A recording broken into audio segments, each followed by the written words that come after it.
पाटिल साहब, आपका बहुत बहुत स्वागत है अलीगढ़ के अंदर। आप महाराष्ट्र से चलकर अलीगढ़ एबी लाइव न्यूज़ के कार्यालय पर आए हैं। आपका बहुत बहुत स्वागत। आप बहुत अच्छे एक राइटर हैं, ऑथर भी हैं, और आपने राजनीति में भूचाल लाने वाली एक किताब भी लिखी है। और आज बहुत बहुत स्वागत कि एक मराठा जो भूचाल है वो अलीगढ़ के अंदर आया है। तो पहले तो पाटिल साहब का मैं एबी लाइव के दर्शकों को बता दूं कि एमबी पाटिल साहब आज हमारे साथ हैं, जो कि एक किताब है दगाबाज, जो कि नाम लेने में कोई दिक्कत नहीं, क्योंकि इन्होंने शरद पवार जी के ही नाम से इस किताब को लिखा है और उनके ऊपर लिखा है। और चूंकि दगाबाज ही किताब का नाम है भाई एमबी पाटिल, तो इस दगाबाजी के बारे में और ये दगाबाज इन्होंने क्यों चुना और काहे चुना, इसके बारे में इनसे बात करते हैं। पाटिल साहब प्लीज पहले तो आप अपने बारे में बता दें हमें कि आप अलीगढ़ आए हैं, कैसे आना हुआ, और दगाबाज के बारे में फिर कैसे आपकी चर्चा। और महाराष्ट्र से हूँ मैं, कुर्मी समाज से बिलोंग करता हूँ। और कुर्मी समाज के कुछ लोगों को मिलने के लिए मैं अभी अलीगढ़ में आया था। पिछले कुछ दिन पहले मैंने एक दगाबाज बुक शरद पवार जी के बारे में लिखी है। उस बुक जो लिखने का जो उसका जो मुख्य उद्देश्य है, वो उद्देश्य ये है कि आज की जो राजनीति है, जिसका स्तर बहुत गिर चुका है, उसके बारे में ये बुक लिखी है। शरद पवार पहले जो मुख्यमंत्री बने 1978 में,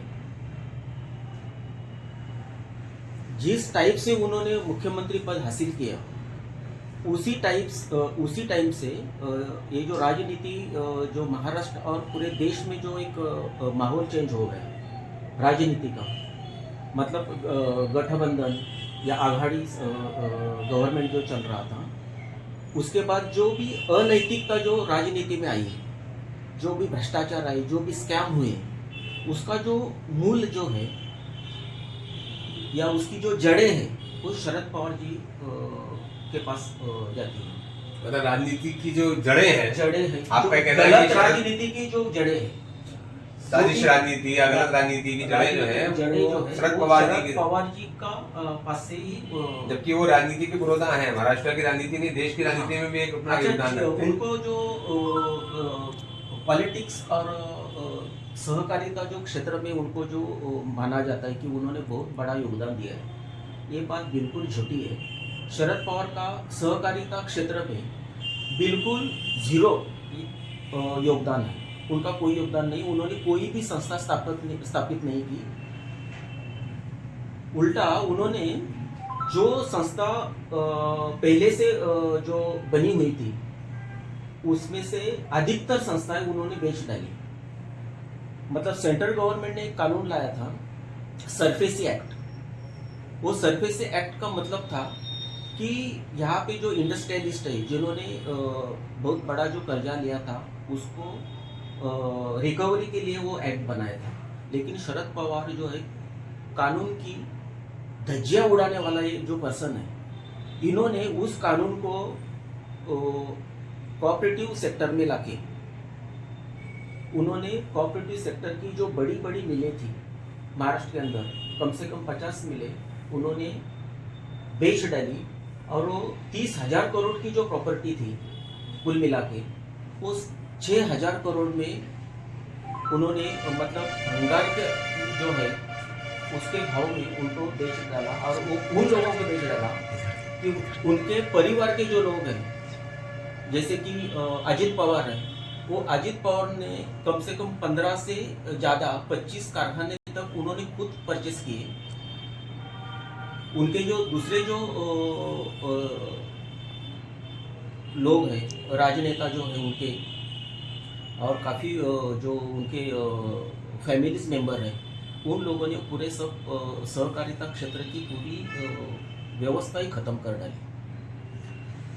सहकारिता के जनक नहीं है, सहकारिता पे श्राप है, आप कहना है। श्राप।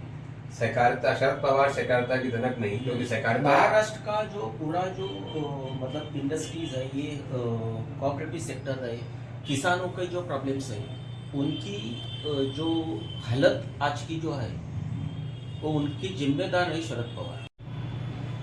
पाटिल साहब, आपने जानकारी दी, क्योंकि अभी महाराष्ट्र की राजनीति से उत्तर प्रदेश प्रभावित तो रहता है, लेकिन चूंकि शरद पवार जी पूरे देश की राजनीति का एक हिस्सा रहे हैं और आपने उन पर किताब लिखी है, तो इस पर एक विस्तृत चर्चा हम आपसे पुनः इस पर करेंगे। बाकी आप आए हैं और आपने एक किताब की नहीं और कुछ हिंदी भाषी लोगों के लिए, क्योंकि किताब आपकी मराठी में है, हिंदी भाषी लोगों के लिए कुछ बिल्कुल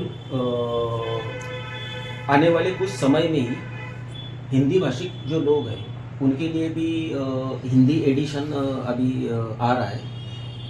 जल्द से जल्द हम लोग उसको पब्लिश करना चाहते हैं और एबी लाइव न्यूज़ के दर्शक और टीम को